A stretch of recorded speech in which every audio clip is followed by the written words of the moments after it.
Good morning বন্ধুরা। আজ 14ই মে। আমি আর সুমুর বাবা একটু কলকাতায় যাচ্ছি, কারণ কলকাতায় একটু সুমুর বাবার কাজ আছে, সেই কারণে কলকাতায় যাওয়া। সকালবেলায় আমরা ব্রেকফাস্ট করে বেরোইনি, সেই জন্য যাবার পথে একটা ধাবায় আমরা দাঁড়িয়ে পড়লাম। আমরা একেবারে লাঞ্চই করে নিলাম। আমরা নিয়েছিলাম সবজি, ভাত আর কাতলা মাছ। ধাবার থেকে বেরোনোর পর সুমুর বাবা একটা ডাবের দোকান দেখলো, আর আমরা একটু ডাবের জল খেয়ে নিলাম। আমাদের ফ্ল্যাটের রান্নাঘরের জন্য কিছু জিনিস নিয়েছিলাম, সেগুলোই সুমু এখন উপরে নিয়ে যাচ্ছে। দেখো বন্ধুরা, ফলগুলো কি সুন্দর। এখান থেকে বাড়ির জন্য কিছু ফল নিলাম। আর এই দেখো, সুমুর বাবা এত জোরে জোরে হাঁটে যে ওনার সাথে আমি হেঁটে পারি না, আমি পিছন পিছন দৌড়চ্ছি।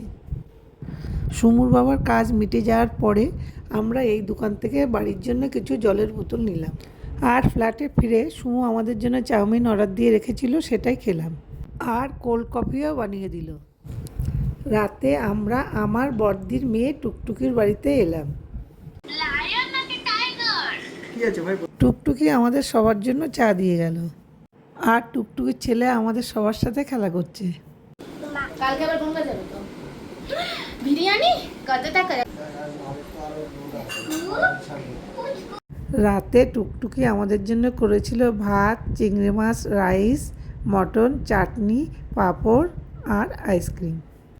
আজ এই পর্যন্তই বন্ধুরা, আবার দেখাবে পরের ব্লগে।